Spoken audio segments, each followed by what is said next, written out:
Imagine your home has a water line, and suddenly the water company decides that the factory down the street gets priority. Their water flows first, yours flows second. That's essentially what just happened with electricity in the United States. The government just mandated that AI data centers get first access to the electrical grid. During summer heat waves or winter blackouts, when power gets tight, AI companies get their electricity first. Hospitals, homes, factories, they're all bumped down the priority list. This isn't a suggestion or a voluntary program. It's a federal mandate backed by government regulators who decided that artificial intelligence development is so critical to the nation's economy that the entire power grid needs to be reorganized around it. We are talking about a massive structural change in how American energy gets distributed. AI data centers already consume as much electricity as entire countries. Some experts estimate they'll triple that demand in the next few years. And now, they're getting first dibs on the grid. This move comes as Nvidia, Google, Amazon, and Microsoft frantically expand data centers to handle the explosion of new AI models, each one a power-hungry beast demanding constant cooling and processing. But what most coverage misses entirely is what this really signals about where America's betting its future. To understand why the government just made this call, you need to grasp how insanely power-hungry modern AI actually is. Training a single large language model can burn through as much electricity in a few weeks as a typical home uses in a decade. We're not talking about software running on your laptop here. We are talking about facilities the size of industrial warehouses filled with thousands of specialized processors all running simultaneously, all generating intense heat that requires massive cooling systems. Right now, AI data centers account for roughly 2 to 3% of total United States electricity consumption. That sounds small until you realize it's growing exponentially. By 2030, some analysts predict it could hit 5 to 8%. For context, that's more power than entire states use. Google, Meta, and Amazon have all announced massive capital expenditure plans. We are talking about hundreds of billions of dollars to build new data centers just for AI workloads. Nvidia alone can't make processors fast enough to meet demand. The bottleneck isn't computing power anymore. It's electricity. The grid simply doesn't have enough spare capacity to power every new data center being proposed. Companies are literally competing for access to cheap power, and some are even looking at building data centers next to nuclear plants or hydroelectric dams to secure reliable energy. That's the real story here. The government didn't create the fast lane out of generosity.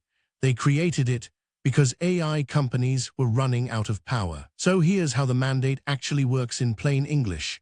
The electrical grid operates on something called a dispatch system. Think of it like air traffic control, but for electricity instead of planes.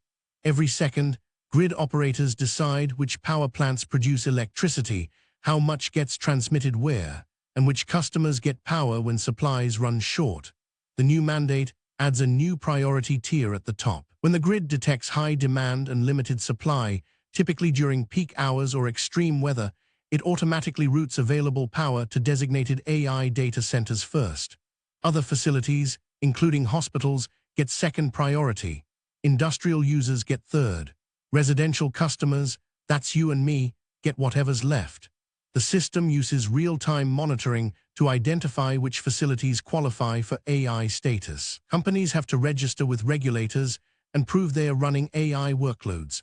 There's a whole bureaucracy now around this. The mandate also includes financial incentives. AI companies get rebates on their electricity bills in exchange for agreeing to be flexible about when they use power. They can change certain computations to times when demand is lower and supplies are abundant. It's like giving them a discount to do laundry at night instead of during peak hours. But here's where it gets complicated. The system isn't designed to handle extreme emergencies like hurricanes or blackouts.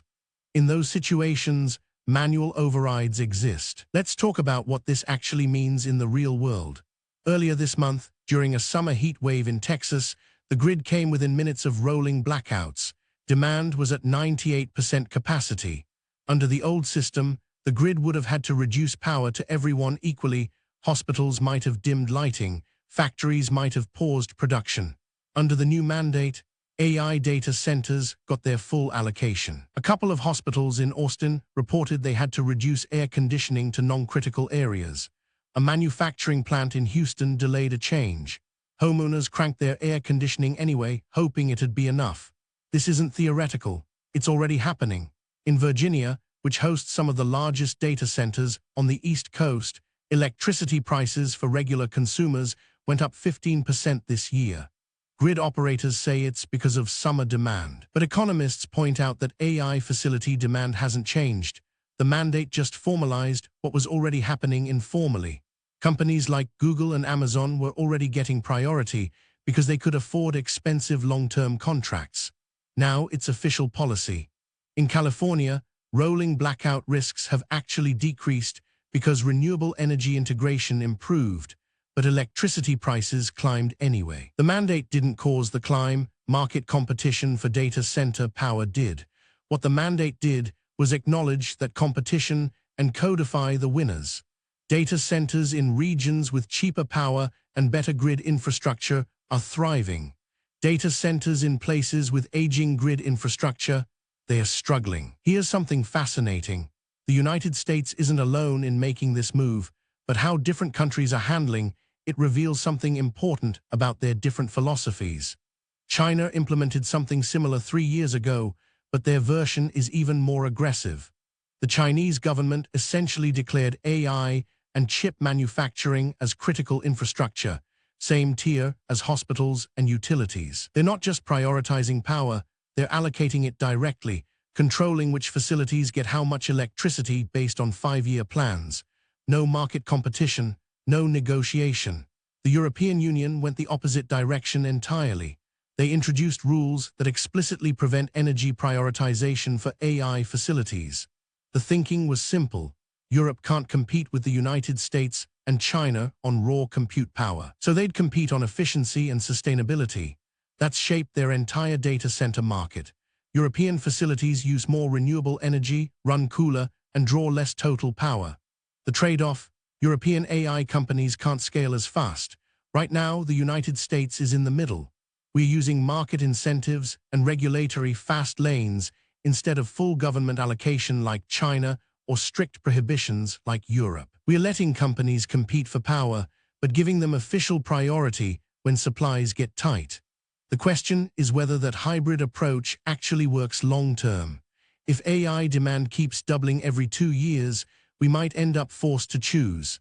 Either allocate power completely like China or restrict data center growth like Europe. Let's get real about why this matters beyond just energy efficiency.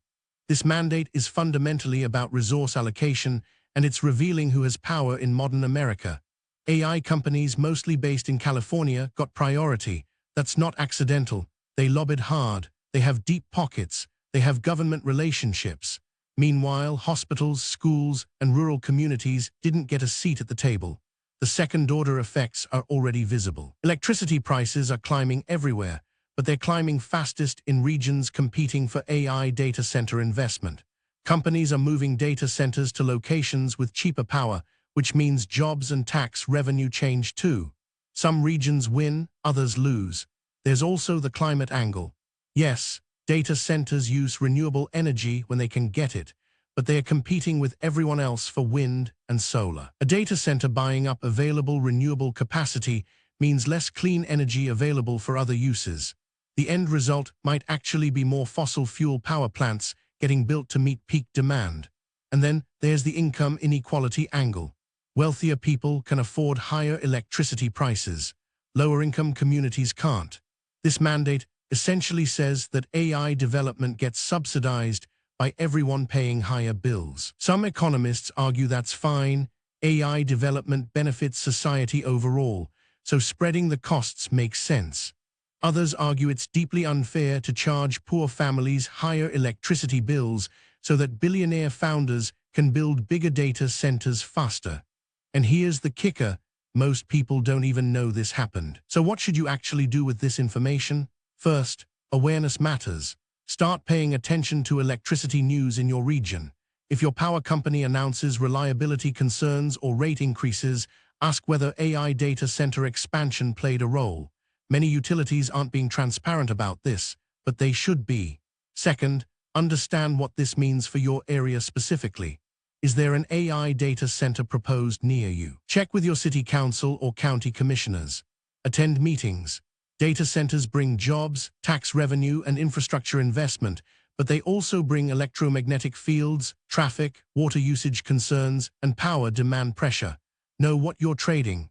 Third, think about the broader pattern. This is one example of how policy gets made quietly in regulatory filings rather than through public debate. It's not unique to AI. It happens with telecom infrastructure, environmental protection, and labor rules constantly. If you care about how that power gets allocated, you have to stay engaged. Fourth, watch for the next wave. Companies are already talking about needing even more power. Will the government expand the priority tier? Will they create new categories for other emerging technologies? These decisions today shape what's possible tomorrow. And finally, understand that this isn't just an American story. Every country is making similar bets on artificial intelligence right now.